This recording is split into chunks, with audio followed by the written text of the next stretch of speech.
이스라엘 백성들이 바벨론에서 나와서 다시 자신의 고향 땅으로 돌아갈 수 있는 은혜는 고레스를 통한 하나님의 말 그대로 은총이었습니다.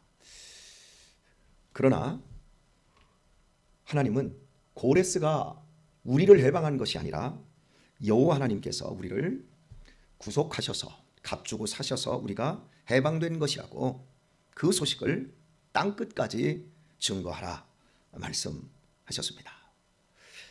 고레스가 모든 민족을 해방시킨 것이 아니고 이스라엘 백성들만 해방한 것이었습니다. 그래서 다른 종살이하는 다른 민족들은 이스라엘 백성들을 한없이 부러워할 수밖에 없는 이 지경에서 누가 이 일을 이루었는가? 그것은 고레스가 아니라 150년 전부터 하나님께서 우리 민족에 대한 비전을 가지시고 때가 되어서 하나님의 은총을 우리가 입은 것이다 라고 증거하라고 하나님께서 이스라엘 백성들에게 명하고 있는 말씀을 어제 우리가 20절에서 살펴보았습니다. 그러면서 적용하기를 우리 민족의 지금 현재 당면에 있는 이 문제 속에 우리나라의 역사 발전보다는 근대화 과정에서 우리가 선진국으로 도입하는 데 있어서 여러 지도자들이 독재자들이었습니다. 하나님은 분명히 그들을 통해서 우리를 가난과 억압의 어떤 굴레에서 이렇게 우리를 끄집어내시는데 우리는 고레스에게 집중하지 말라 그랬는데 고레스에게 집중하여 우리 대한민국이 지금 현재 이렇게 4분 5열 되어 있고 세대 간에 많은 융합되지 못하는 어려움 속에 있음을 함께 생각을 해 보아드렸습니다. 오늘은 21절 말씀을 생각을 하도록 하겠습니다. 여호와께서 그들을 사막으로 통과하게 하시던 때에 그들로 목마르지 않게 하시되 그들을 위하여 바위 위에서 물이 흘러나게 하시며 바위를 쪼개사 물로 솟아나게 하셨느니라 말씀합니다.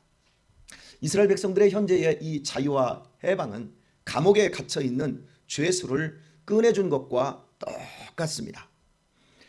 죄수들이 감옥 안에서 자신의 형기가 10년인데 자신이 저지른 죄값을 돈으로 다 치르면 일찍 나올 수 있습니다.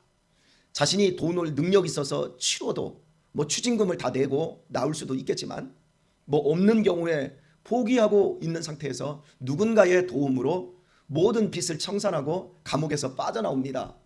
이런 경제사범들에게 있어서 이건 굉장히 큰 행운이고 복이지요. 이걸 주변에서 이제 부러워할 수 있지요. 근데 문제는 이겁니다. 감옥에서 나왔는데 자기를 고용해주는 사람이 없어요. 그러니까 또 범죄를 또 하는 거예요.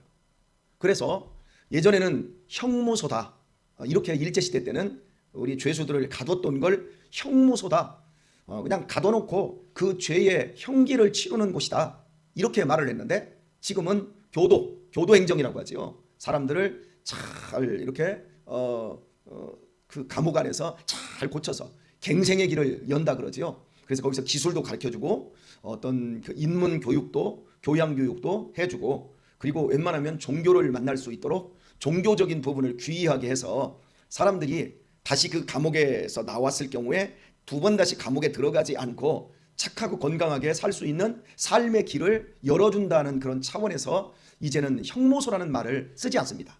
그러나 한번 감옥에 갔다 오면 빨간 줄이라는 것이 그어지지요. 그러면 취업하는 게 쉽지 않습니다. 그러니까 감옥에 들어갔다가 나와서 나 해방되어서 나 자유를 얻었어.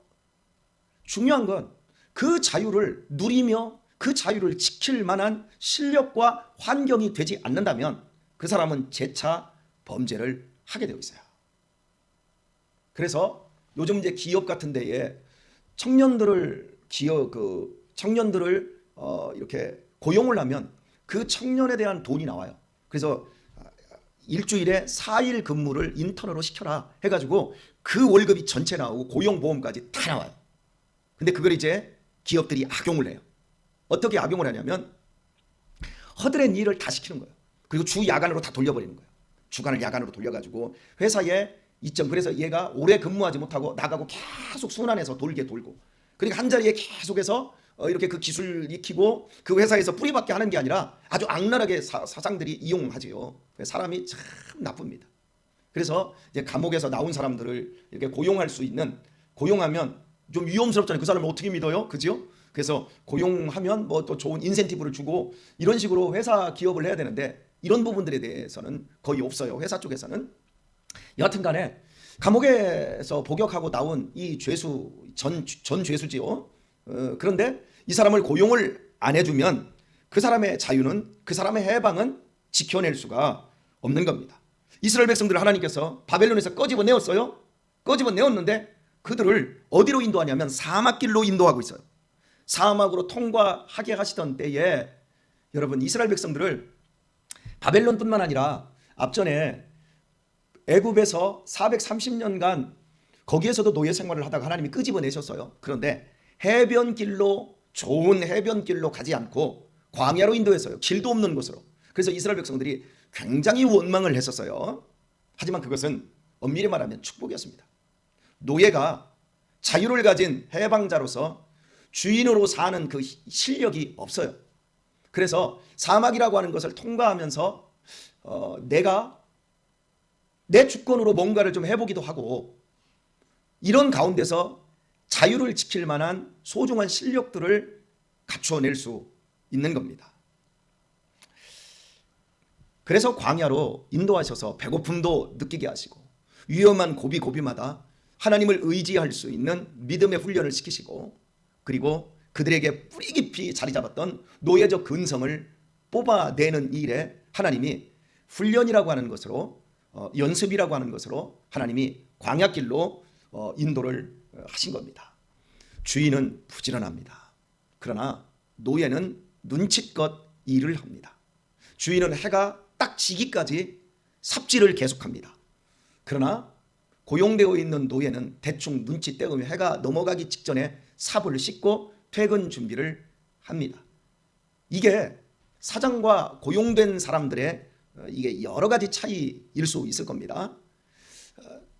자유자는 스스로의 의지를 가지고 판단을 하는데 항상 책임을 가지고 선택을 하게 되어지고, 그리고 그 자유에 대한 선택을 분명히 지는 자리에 가야 그 사람이 자유자라고 할 수 있을 것입니다. 여러분, 사막으로 인도했다, 오늘 본문으로 돌아와서 사막으로 인도했다 그럽니다. 근데 사막은 목마름이 있습니다. 하나님의 백성들을 바벨론에서 끄집어내서 고향 땅으로 돌아가는데 사막으로 간단 말이에요. 목마름, 배고픔, 그리고 거기에는 그 베두인이라고 하는 강도 족속들이 있습니다. 사막 족속들이 있습니다. 자칫 잘못하면 죽을 수 있습니다. 이때 하나님께서 어떻게 그들을 인도하시겠다 말씀하고 있는데, 그들로 목마르지 않게 하시되 그들을 위하여 바위에서 물이 흘러나게 하시며 바위를 쪼개사 물로 솟아나게 하셨느니라. 과거형으로 그 이스라엘 백성들이 그 출애굽 되었을 때의 그 상황을 이 바벨론 포로에서 돌아올 때의 상황하고 똑같이 연결을 시켜서 과거형으로 말씀하고 있습니다. 나왔는데 먹을 게 없어요. 마실 물이 없어요. 보호자가 없습니다. 이런 그 다급한 지경에서 이스라엘 백성들의 생각은 차라리 바벨론의 포로로 있으면 죽지라도 않지, 애굽에 있었다면 우리가 애굽에서는 고깃가마 옆에서 고기도 건져 먹고 참외도 먹고 부추도 먹고 왜 수박도 먹지, 이러면서 원망하고 불평했던 게 이스라엘 백성들이었어요. 하나님은 그 얘기를 다 끄집어내는 거예요. 끄집어내면서 그 상황을 끄집어내면서, 그런데 결국 이스라엘 백성들이 그 길을 통과하지 않았느냐, 그런 것처럼 너희들도 그 길을 통과하게 될 것이다. 어떻게? 내가 바위를 쪼개서라도 너희에게 물의 근원을 너희에게 줄 것이고 그 물로 마시게 해 줄 것이다. 하나님이 지금 무엇을 요구하고 있냐면, 내가 너희를 은혜로 끄집어내고 사막으로 인도하는데 그 사막에서 결코 죽지 않도록 너희를 지켜줄 것이다. 너희의 공급자가 되어줄 것이다. 그러니 어떻게 하라는 거예요? 그러니 말씀을 붙들라는 거예요. 너희 조상들이 자유를 잃어버리고 바벨론의 포로로 끌려왔던 이유는 세상의 쾌락과 욕망의 상징인 우상을 섬기고 하나님을 믿는 신앙을 미신으로 만들었기 때문에 이런 일이 벌어졌는데, 내가 너희들을 다시 꺼내서 은혜를 입히고 너희를 사막길로 인도하지만 너희들이 결코 목마르지 아니할 것이다. 그러니 나 한번 믿어봐라. 나를 믿고 두 번 다시 애굽으로 끌려가고 바벨론으로 끌려간 것처럼 두 번 다시 죄의 포로 생활을 너희들 하지 마라. 하나님이 이렇게 말씀합니다. 내가 바위를 쪼개는 한이 있더라도 내가 결코 너희를 목마르지 않게 할 것이니까 말씀에 순종하라는 거죠. 사랑하는 교회 여러분, 말씀에 순종하는 길은 결코 쉬운 일이 아니지요. 우리 자신의 뼈를 깎는 어떤 고통과 같은 현실에 직면하는 것과 같다고 할 수 있을 겁니다. 말씀에 순종하려면 내 욕망을 십자가에 못을 박아야 합니다. 내 욕망을 십자가에 못 박으면 무엇을 할 수 있어요? 아무것도 할 수 있는 게 없는 거예요.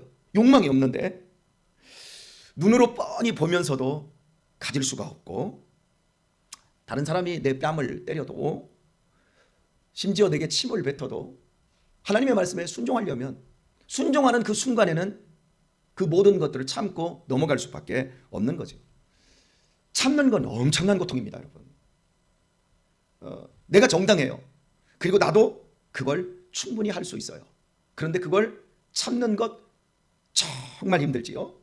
그러나 바로 그때 하나님의 말씀에 순종하기 위해 참을 때 우리 안에 하나님께서 평강의 댐을 터뜨려버리고, 그래서 은혜의 강물, 이 평강의 강물이 흘러가게 하시고 의의 물결들을 통해서 모든 악함들을 하나님이 다 덮어버리십니다. 예수님께서 죄를 이기는 그 부분에 대해서 어떻게까지 설명을 했습니까? 네 눈이 범죄하거든 네 눈을 한 눈을 뽑아라. 네 손이 범죄하거든 그 손을 잘라라. 네 발이 범죄하거든 잘라라. 하나님의 말씀에 순종하지 못할 것 같으면 그걸 뽑아버리고 잘라내라는 거죠. 이게 엄청난 고통이지만 참으면 하나님이 수천 배로 갚아주시겠다라고 말씀하고 있는 겁니다.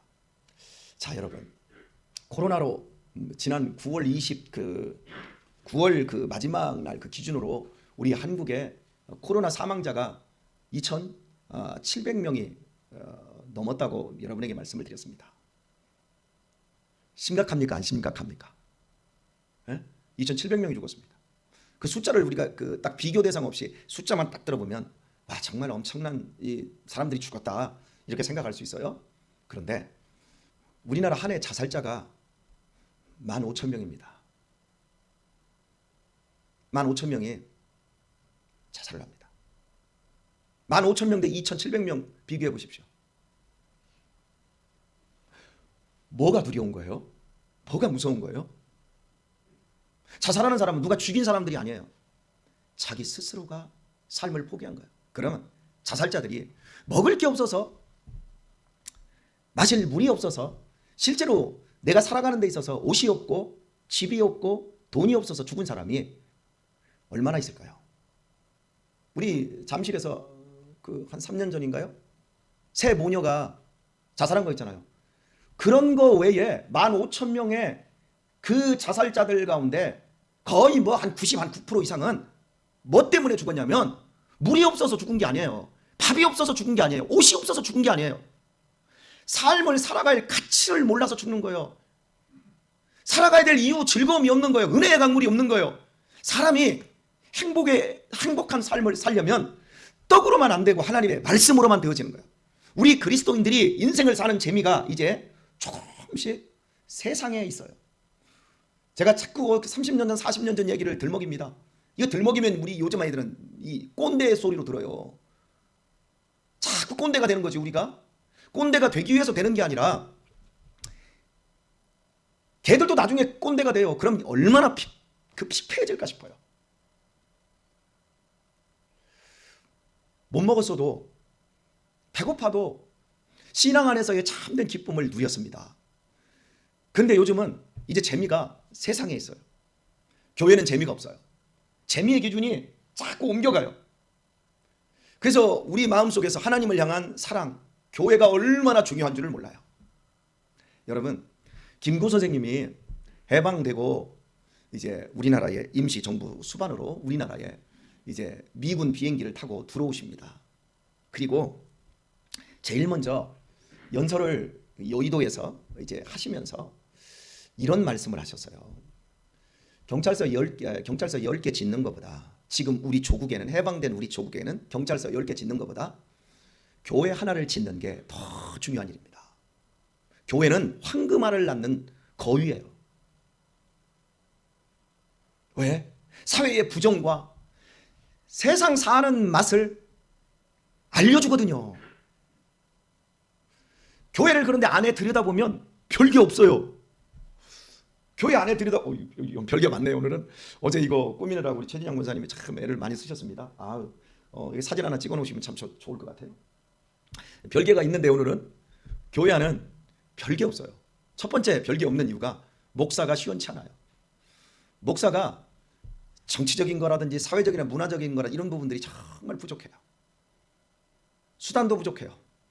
목사가 항상 하는 얘기는 그냥 우리가 예배하고 하나님의 말씀대로만 사십시다. 별게 없어. 그 교회에 들어와 있는 사람들을 보면 굉장히 한쪽으로 치우친 사람들이 다 아무것도 없어. 그러니까 세상이 가만히 보니까, 교회를 보니까 별게 없거든. 황금알을 낳기는 낳는데 지금까지 우리 한국교회가 황금알을 낳았어요. 사회를 선도해 왔어요. 그런데 가만히 들여다보니까 별게 없어. 코로나 속에서 보니까 저거 모이는 저 사람들 다 멍청한 사람들이고, 저거 너무 끈질기고 방역에 방해가 되는 아주 사회에 독이 되는 사람들 같아. 그러니까 거위를 지금 잡고 있어요. 이거 거위 때려잡아야 우리 사회가 좋아진다. 저거 다 고춧가루다. 아니 어떻게 그 동성애라든지 인간의 기본적인 소수의 인권들을 존중해야지. 저 한국교회는 저거 안 돼. 저거 고지식하고 저 한국교회는 너무 보수적이야. 그래서 한국교회는 없애버려. 거위를 다 잡고 있어요. 한국교회 거의 다 잡으면 어떻게 될까요? 자살자가 지금보다 10배도 더 넘게 늘어날 겁니다. 앞으로 더 그럴 겁니다. 지금 우리는 OECD 국가 선진국으로 진입을 했는데 나쁜 것은 제일 많아요. 청소년 흡연율, 강간율, 뭡니까? 이 지금 자살자 이런 것부터 시작해서 비속살해, 존속살해, 자식이 부모 죽이는 그 일이 세계에서 1등 국가예요. 우리 대한민국이. 지금 다 이렇게 바뀌어가고 있어요. 왜요? 사람들이 자유를 얻었어요. 가난에서 자유를 얻었어요. 사람들이 병에서 자유를 얻었어요. 이제 여간에서 안 죽어요. 옛날 같으면 다 죽었을 사람들이 안 죽어요. 다 자유를 얻었어요. 교육의 자유, 문화의 자유. 예전에 우리 영화 한 편, 평생 한 편 보기 정말 힘들었어요. 1년 가야 젊은 사람들도 극장 한 번 갈까 말까 했어요. 근데 지금은요, 얘들이 하루에 한두 편씩 영화를 봐요. 다 방에 딱 틀어박혀가지고 수업 시간에 딱 여기다 그 노트북에다가 비대면으로 수업 딱 틀어놓고 한쪽에다가 영화 틀어놓고 거기는 내가 이러고 있고 그 밑에서 영화 보고 있고, 어제는 교수가 목욕하면서 비대면으로 하고 있고, 어떤 학생은 지난주에 어떤 학생은 그 비대면 수업에 자기 남자친구와 성관계하면서 수업하고 있고. 여러분, 이렇게 지금 사회가 다 병들고 다 썩어가고 있는 거예요. 하나님의 교회가 황금알을 사회를 정화하고 사회를 살리는 김구 선생님이 꿰뚫어 보았던 것처럼 우리 한국교회가 그런 역할을 했었는데, 지금 세상은 이 거위를 지금 잡아버리고 있어요. 앞으로 사회가 어떻게 될 것 같습니까? 심각해질 겁니다. 엄청난 불경기가 오고 있습니다. 어제 경제인연합회 소속의 그 경제연구소에서 10년 안에 우리 한국교회가 멈춘다. 벌써 지금 이 경제인연합회는 굉장히 긍정적으로 얘기하는 사람들이거든요. 왜? 자기들이 기업의 총수들이니까. 그런데 지금 이 사람들이 엄포를 놓고 있어요. 그런데 벌써부터 삼성경제연구소부터 시작해서 한 5년 내에 우리 한국교회는 다 멈춰버린다고 다 지금 다 그런 연구 결과를 다 냈어요. 엄청난 불경기가 오고 있어요. 그리고 AI, 인공지능들이 다 지금 대체되고 있습니다. 그리고 교회는 지금 문을 닫아가고 있습니다. 이 시대 속에서 자라나는 애들이 나중에 어떻게 될 것 같습니까? 우리는 사막을 통과한 사람들이에요. 우리는 광야를 통과한 사람들이에요. 그런데도 지금 이렇게 자살자가 15,000명씩 지금 증가하고 있는데, 계속 청소년들의 그 자살자도요, 나이가 이렇게 예전에 높은데, 그러니까 높은 데와 지금 가운데는 좀 그래도 건강해요. 50대, 60대, 이 40대는 좀 건강한데, 자살자가 폭증하는 곳이 저 위쪽과 아래쪽이에요. 청소년들과 청년들 층에 막 늘어나고 있어요. 앞으로 더 할 겁니다. 오늘의 말씀을 맺겠습니다. 사랑하는 교회 여러분, 시대가 이렇습니다. 광야를 통과하고 사막을 통과하여 지금 황금알을 낳는 한국 교회를 여러분을 경험하신 여러분, 오래 사십시오. 오래 살아야 될 이유가 바로 거기 있습니다. 오래 사셔서 기도하시고, 무너지는 이 시대에 여러분이 끝까지 남아서 마지막 파수꾼이 되십시오. 은혜의 강물을 조금이라도 흘리고 가십시오. 그리고 의의 바닷물결을 조금이라도 넘치게 하고 가십시오.